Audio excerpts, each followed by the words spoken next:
Hello students, myself Rajiv Atri. Welcome back with a new topic, resolution of vector. So students, in this class we have to study resolution of a vector. First of all you have to know that what is resolution. देखो students, कोई भी vector अगर एक किसी particular direction में apply किया जा रहा है, जैसे कि मान लो मैं एक फोर्स अप्लाई कर रहा हूं किसी एक पर्टिकुलर डायरेक्शन में किसी एक ऑब्जेक्ट के ऊपर, ये हमारा ऑब्जेक्ट, एक मैंने फोर्स अप्लाई किया किसी एक पर्टिकुलर डायरेक्शन में, और इस फोर्स को हॉरिजॉन्टल के साथ मैंने थीटा एंगल पे इंक्लाइंड किया। ये हॉरिजॉन्टली नहीं है, वर्टिकली नहीं है। ऐसे ही केसेस में हम रिजोल्यूशन अप्लाई करते हैं, खास तौर पे जब कोई वेक्टर ना हॉरिजॉन्टल हो ना वर्टिकल हो, किसी एक एंगल पे हो, या तो हॉरिजॉन्टल के साथ या वर्टिकल के साथ। हमें ये रिजोल्यूशन की हेल्प से समझने को मिलता है कि कोई भी एक वेक्टर दो या दो से ज्यादा अभी हम F X F why he लिख सकते हैं यहाँ पे।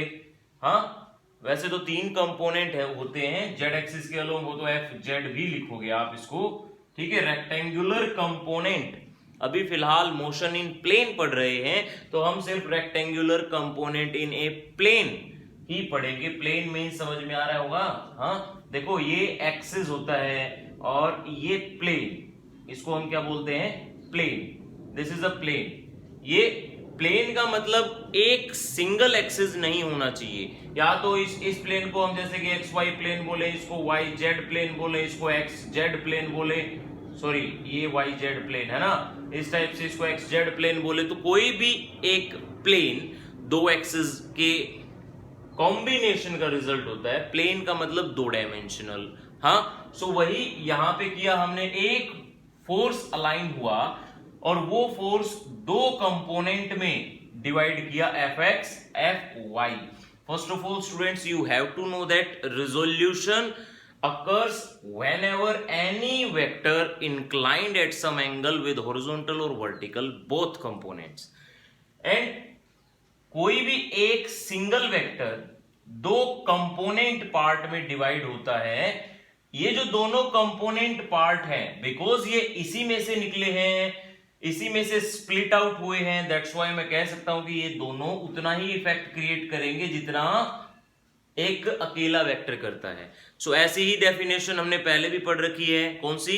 Resultant of a vector. Resultant में भी हमने ऐसा ही किया था कि अगर दो या दो से ज्यादा वेक्टर, मान लो ट्राइंगल लो है, तो अगर दो या दो से ज्यादा वेक्टर ट्राइंगल की दो साइड रिप्रेजेंट कर रहे हैं in same order, then resultant will be the third side of that triangle in opposite order, and that resultant is A plus B. हाँ, अगर ये वेक्टर है ए, ये वेक्टर है बी, तो यहां पे भी रिजल्टेंट अकेला वेक्टर है जो इन दोनों के जितना इफेक्ट क्रिएट किए हुए है। ऐसे यहां पे भी ये दोनों वेक्टर इस जितना इफेक्ट करते हैं, या फिर आप ये कह सकते हो ये अकेला वेक्टर इन दोनों के जितना इफेक्ट क्रिएट करता है। मतलब अगर आप रिजल्ट में बोले F x I cap F Y J cap, ये कार्टेशियन फॉर्म बोली जाती है, इसको हम क्या बोलते हैं? Cartesian form. अगर जेड एक्सिस के अलोंग भी लग रहा है तो एफ जेड के कैप, और ये जो आई जे के, ये क्या है? आई कैप जे कैप के कैप, इनको क्या बोला जाता है? वैसे तो हमें पता है यूनिट वेक्टर्स हैं, बट अगर हम इनको कंबाइनली बोलें तो ये बोला जाता है ऑर्थोगोनल यूनिट वेक्टर्स। क्या बोलेंगे? बिकॉज ऑर्थोगोनल मतलब परपेंडिकुलर यूनिट वेक्टर्स है ना, तीनों एक दूसरे के परपेंडिकुलर है, that's why we call them orthogonal unit vector. अगर आपको कोई भी इस टाइप की फॉर्म में दे रखा हो ना, एफ एक्स आई कैप, मतलब जैसे कि 2i cap 3j cap 5k cap is the force applied on any object, और कोई इसी टाइप में डिस्प्लेसमेंट भी दे रखा हो तो आपको वर्क डन निकालना हो, ऐसे ऐसे क्वेश्चन में ये जो कार्टेशियन फॉर्म है, इसमें जो 2 3 5 ये क्या है? ये component of vector, component of this force होते हैं। यही कंपोनेंट हमें अभी फिलहाल पढ़ने हैं। ओके, सेकंड थिंग देखो, रिजोल्यूशन, किसी भी वेक्टर को अगर मैं रिजोल्व करूं दो या दो से ज्यादा कंपोनेंट्स में, तो वो रिजोल्यूशन यूनिक होता है। यूनिक का मतलब क्या है, अगर मान लो इस वेक्टर को मैंने इसमें रिजोल्व किया है a प्लस बी में, अगर आप ये कह रहे हो, देखो कोई भी अगर आपको कंसेप्चुअल क्वेश्चन प्रूव करना है, सही प्रूव करना है, तो उसका कॉन्ट्राडिक्शन मानो, वो ऑटोमेटिकली गलत प्रूव होगा। मैं मान रहा हूं M A plus N B, ये भी इसी रिजल्टेंट को शो कर रहा है। So according to mathematical calculation M A N B और ए बी ये सेम रिजल्टेंट शो कर रहे हैं, दैट्स व्हाई मैं इनको बराबर रख सकता हूं ना।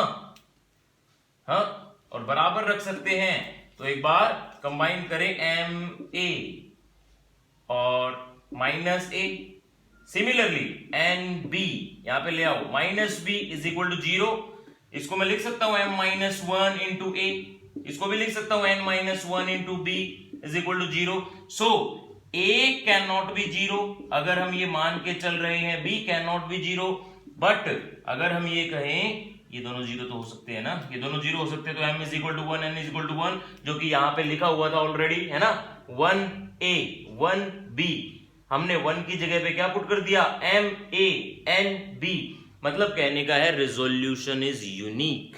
रिजोल्यूशन एक वेक्टर के दो ये कंपोनेंट हैं, तो ये दो ही रहेंगे इस वेक्टर के कंपोनेंट, इनके अलावा और कोई दो कंपोनेंट्स को हम नाम नहीं दे सकते कि इसका रिजल्टेंट ये है। ओके, अब देखो कंपोनेंट्स, ये तो बेसिकली मैंने ऐसे ही बताए थे कि अगर रिजल्टेंट को रिजोल्यूशन के साथ आप कंपेयर करके चलो तो resultant is similar to resolution या रिजोल्व्ड पार्ट। अब रेक्टेंगुलर कंपोनेंट बेसिकली जो हमें पढ़ना है इस टॉपिक से रिलेटेड, वो है rectangular component of a vector. Rectangular component कैसे स्टूडेंट्स, ये देखो, अगर एक वेक्टर ए है, इसको हमें दो कंपोनेंट्स में डिवाइड करना है, तो सबसे पहला काम आप ये पूछोगे कि ये इंक्लाइंड कौन से एक्सिस के अलोंग है।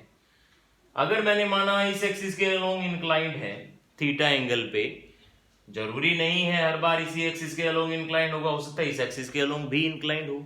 सो अगर ये इंक्लाइंड है थीटा एंगल पे एक्स एक्सिस के along, so this is its x component and this is y component, and in Cartesian form we can write vector a as ax I cap, ay j cap।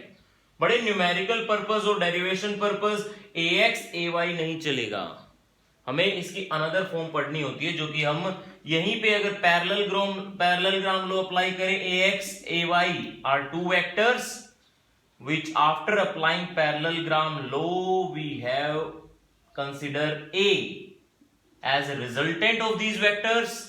so ये angle है ना, because ये parallelogram है, तो जो ये AY है ये भी तो AY ही रहा होगा। हाँ, और अगर ये AY रहा होगा, तो अगर मेरे को अब AX निकालना है या AY निकालना है, दोनों ही इस ट्रायंगल के अंदर जाओ, OPQ, फ्रॉम ट्रायंगल OPQ। अगर मेरे को AX निकालना है, तो देखो ट्रिग्नोमेट्री की जो प्रॉपर्टी है बेस बाय हाइपोटेन्यूज, एक ही फॉर्म में निकालने दोनों ही, क्योंकि ए का पार्ट है ये दोनों, है ना। सो एक ही फॉर्म में निकालने हैं, तो ax बाय a क्या होता है, base by hypotenuse cos theta, मतलब हम ये कह सकते हैं कि x कंपोनेंट कौन रहा होगा, cos थीटा। और similarly ay by a vector is sin theta, है ना, समझ में आ रहा है, एंगल के सामने वाला परपेंडिकुलर और ये hypotenuse. So ay is what, a sin theta. तो can I say that y component sin component होगा और cos कंपोनेंट x कंपोनेंट को बोलते हैं। बट अगर ये एंगल, अगर ये सेम एंगल मैं कहूं कि यहां पे इंक्लाइंड है, तो ये सेम एंगल अगर यहां पे इंक्लाइंड है, ए वेक्टर, ये मैं y एक्सिस ही मान रहा हूं, ये मैं x एक्सिस ही मान रहा हूं, इस टाइम पे आप क्या करोगे, इस टाइम पे ये जो कंपोनेंट रहा होगा, ये वाला कंपोनेंट a का cos कंपोनेंट होगा, ये वाला कंपोनेंट sin कंपोनेंट होगा। सो स्टूडेंट्स, आपको पहली चीज तो ये समझनी है, जिस साइड पे थीटा चिपका हुआ है वही साइड कौन सी होगी, कॉस कंपोनेंट, और उसके परपेंडिकुलर, बिल्कुल परपेंडिकुलर। देखो मान लो मैं आपको एक एग्जांपल के तौर पे एक सिचुएशन क्रिएट करके देता हूं जिससे आपको समझ में आएगा कि ये परपेंडिकुलर किस तरफ लेना होता है। ये देखो मान लो ये है एक वेक्टर है ये ए, सिमिलर ये वेक्टर है बी, इन दोनों का ये थीटा है, तो ऑब्वियसली ए का भी कॉस कंपोनेंट बी का भी कॉस कंपोनेंट यही रहेगा, बट इसके ऊपर जो परपेंडिकुलर है वो ये भी है और इसके ऊपर ये भी परपेंडिकुलर है। अब हमें कौन सा परपेंडिकुलर चूज करना होता है? हमें बेसिकली वही परपेंडिकुलर चूज करना होता है जो अलोंग दैट वेक्टर हो। जैसे ए cos थीटा है, इस ए वेक्टर का कंपोनेंट है ये, दैट्स व्हाई ए के अलोंग परपेंडिकुलर तो ये है ना A sin theta. Similarly because ये बी cos थीटा, तो बी के अलोंग जो परपेंडिकुलर है वो कौन है? B sin theta. यहां पे ये साइन कंपोनेंट का जो रूल है वो ये, मतलब साइन कंपोनेंट को आप नॉर्मल कंपोनेंट भी बोल सकते हो, कॉस कंपोनेंट को आप अलोंग कंपोनेंट भी बोल सकते हो। ठीक है, ये तो था आपका रिजोल्यूशन का बेसिक्स। अब आपको अगर इस टाइप का कोई वेक्टर दे रखा है ऐसे ही रिजोल्यूशन की फॉर्म में, तो आप इसका रिजल्टेंट कैसे निकालोगे? रिजल्टेंट तो ये था a is equal to X I cap Y J cap, तो रिजल्टेंट था, बट रिजल्टेंट का मैग्नीट्यूड निकालना हो तो कैसे निकालोगे?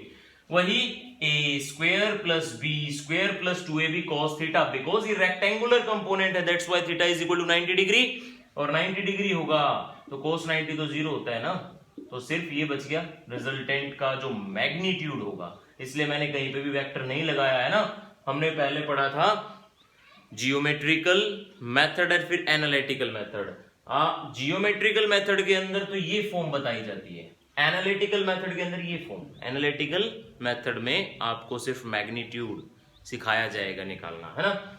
अब ऐसे ही अगर आपको एंगल निकालना हो, रिजल्टेंट का एंगल निकालना हो, टेन एंगल निकालना हो, ए वाई बाय ए एक्स करोगे। हाँ, ए वाई कैसे? ये देखो एंगल अगर निकालना हो, ये था ना वेक्टर ए, ये था हमारा एंगल के सामने वाला परपेंडिकुलर, और ये बेस, ये था वो ए वाई, ये था ए एक्स। हाँ, परपेंडिकुलर टेंजेंट से अप्लाई करते हैं ना बी बाय ए। वही हमने जब एनालिटिकल मेथड निकाला था तब सिखाया था कि आपको बी बाय ए कैसे लेना है। कैसे लेते हैं बी को? जिसका जैसे कि आपको velocity of rain with respect to man निकालना हो, जो जिसके रिस्पेक्ट में निकालना ना वो तो बी है, जिसकी निकालनी है वो होता है ए। तो यहां पे भी ऐसे ही करोगे आप, जो टेन का थीटा है ना वो ऐसे लेंगे। आफ्टर दैट रिजोल्यूशन, अगर ये जो रेक्टेंगुलर कंपोनेंट है, ऐसे ही रेक्टेंगुलर कंपोनेंट हो सकता है 3 डायमेंशन में भी मिले आपको, ऐसे ही सेम अगर रेक्टेंगुलर कंपोनेंट अगर 3 डायमेंशन में आते हैं तब आप किस तरह से करोगे?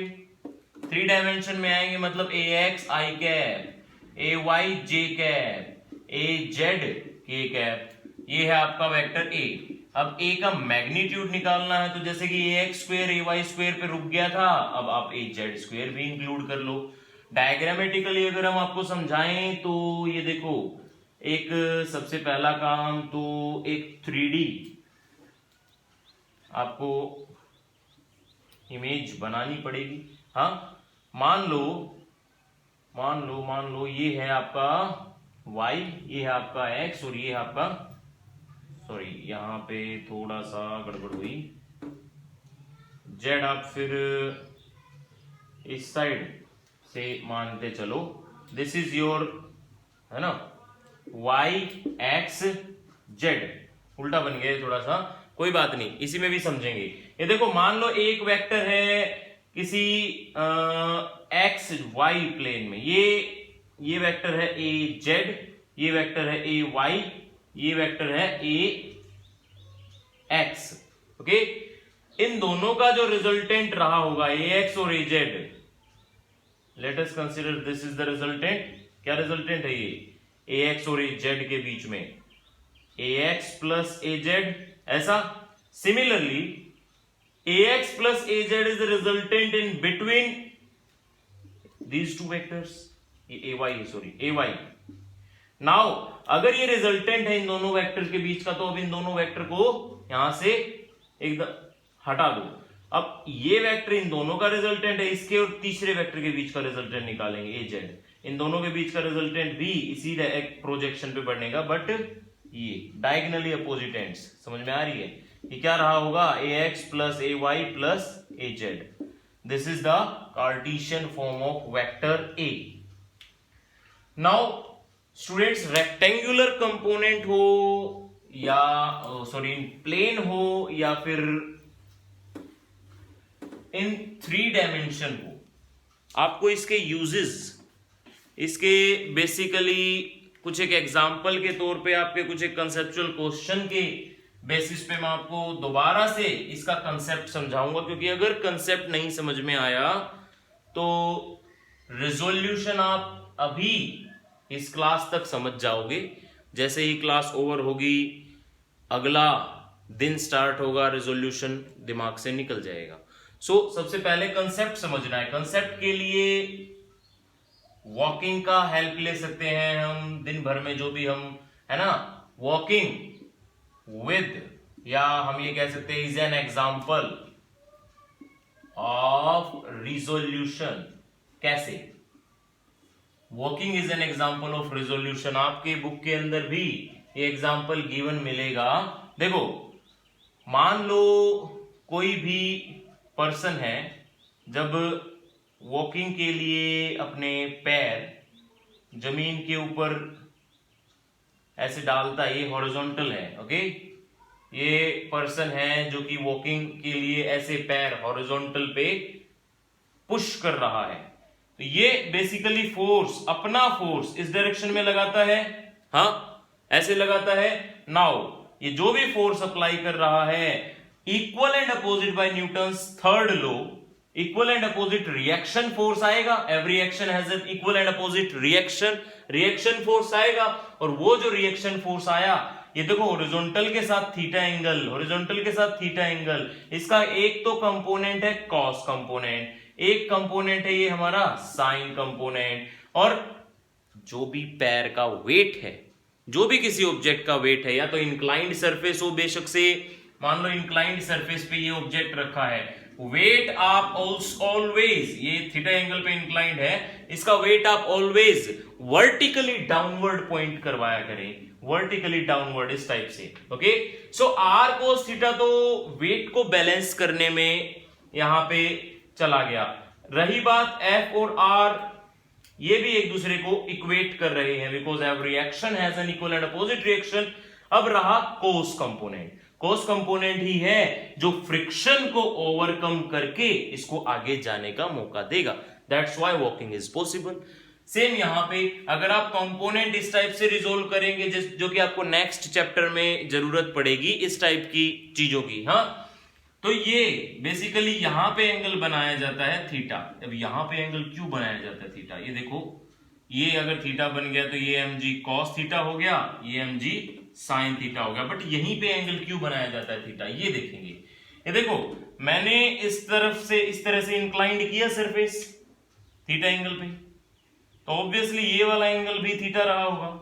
अब नीचे वाले को भूल जाओ, ये वाला एंगल जैसे ही थीटा रहा, हमने क्या किया, इसके ऊपर एक परपेंडिकुलर जो कि वेट था, है ना, ऐसे परपेंडिकुलर जो कि वेट था, वो वेट हमने यहां पे पॉइंट करवाया। अब जैसे ही आप इसको यहां तक रोटेट करके, थोड़ा दिमाग में इमेजिन करना, मैथमेटिकल टूल्स में आप मैथमेटिकल प्रूफ भी देखोगे इसका, बट अभी प्रैक्टिकली हम समझ रहे हैं ये थीटा यहां पे कैसे आया। इसको आप यहां तक रोटेट करवाइए तो ऑब्वियसली ये भी यहां तक रोटेट होगा, है ना, mg यहां तक जाएगा, तो जितने एंगल पे ये रोटेट होके आया उतने ही एंगल पे ये भी रोटेट होके जाएगा। That's why this is the theta and this is cos component, क्योंकि ये अलोंग था और इसके नॉर्मल कंपोनेंट साइन कंपोनेंट रहा होगा। और ये वॉकिंग का केस कि ये दोनों बैलेंस करेंगे एक दूसरे को, and R vector F vector एक दूसरे का इक्वल एंड अपोजिट है, बचा cos component. So if this component will overcome friction force, then we can say that walking has to be possible। अब देखें एक और कि पुलिंग जो है is easier than pushing, ये कुछ एक एग्जाम्पल है, एग्जाम्पल ऑफ रिजोल्यूशन आप कह सकते हो। किसी चीज को पुश करना, पुशिंग ए लॉन रोलर लिख लो, और यहाँ पे लॉन रोलर हो, आपका ब्रीफकेस हो, या कोई ऐसे पहिए वाला वो बैग होता है ना, उसको अगर आप देखो, मैंने दो लॉन रोलर बनाए। एक केस में मैं इस रोलर को पुश करूंगा, एक केस में मैं इस रोलर को पुल करूंगा। देखो, पुश करना मतलब ऐसे धकेलना। मान लो this is the point where we can push और pull this lawn roller. Lawn roll, ये जो है लॉन रोलर, ये तो बेसिकली किसी भी सरफेस को प्लेन करने के लिए यूज होता है। ओके, सो इसको हमें अगर पहले केस में मान लो पुश कर रहा हूं तो क्या होगा? पुश करने का मतलब फोर्स आप इस टाइप से अप्लाई कर रहे हो, तो हॉरिजॉन्टल के साथ कितने एंगल पे टिका रहे हो उसको? थीटा पे। सो ऑब्वियसली ये वाला कंपोनेंट आपका क्या रहा होगा? Cos theta. ये वाला कंपोनेंट क्या रहा होगा? साइन थीटा, है ना। यहां पे आप इसको पुल कर रहे हो, पुल कर रहे हो तो अगेन हॉरिजॉन्टल के साथ कितना एंगल? एफ। सो पुल करते time F cos theta, F sine theta, ऐसा। और ये weight always pointed vertically downward, ये आपको ध्यान रखना, weight always pointed vertically downward. So इस केस में एक बार वेट की बैलेंसिंग देख लो। इक्विवेलेंट वेट कितना होगा? इक्विवेलेंट वेट mg और f sin थीटा दोनों ही डाउनवर्ड हैं, so this is the equivalent weight. And इस केस में इक्विवेलेंट वेट कितना रहा होगा? देखो, mg minus f sin theta करोगे, ये दोनों बराबर तो नहीं रखोगे, क्योंकि देखो अगर मैं ऐसे पुल कर रहा हूं तो रोलर ऐसे ऊपर की तरफ उठता तो नहीं है ना, रिजल्ट में कहीं ना कहीं वेट ज्यादा ही रहता है उसका। तो अब इक्विवेलेंट वेट निकालोगे इन दोनों का रिजल्टेंट करके, तो ऑब्वियसली ये ज्यादा रहेगा, ये कम रहेगा, बट कहीं ना कहीं हमें हल्का फील होगा। वेट में से सब्ट्रैक्शन हो रही है, यहां पे वेट में एडिशन हो रही है। समझ में आ रही बात? ये जो वेट में एडिशन हुई, मतलब अगर मैं किसी चीज को पुश करूंगा तो वो वेट गेन करेगी, पुल करूंगा तो वेट लूज करेगी। अब आपको रिजोल्यूशन हटा के दिखाते हैं। रिजोल्यूशन हटाने के बाद क्या हुआ होगा? अगर थीटा 0 कर दें, इफ थीटा 0, अगर मैंने रिजोल्यूशन हटाया मतलब ऑब्वियसली लॉन रोलर को, ये हॉरिजॉन्टल है, ये लॉन रोलर है, और बिल्कुल मैं ऐसे बिल्कुल 0 डिग्री पे इसको पुश या पुल करूं तो क्या होगा? थीटा जब 0 डिग्री साइन 0 0, तो बचा mg। सिमिलरली यहां पे at theta is equal to 0 degree mg, मतलब कहने का है वेट सेम रहेगा इस केस में, ना बढ़ेगा ना घटेगा। देखो, रिजोल्यूशन के साथ वेट यहां पे बढ़ा, वहां पे कम हुआ, रिजोल्यूशन के बाद, रिजोल्यूशन हटाने के बाद वेट विल रिमेन सेम। मतलब कहने का है ना पुशिंग ना पुलिंग कोई इजियर या कोई हार्डर नहीं होगी जब मैं थीटा 0 डिग्री पे इंक्लाइंड करूंगा।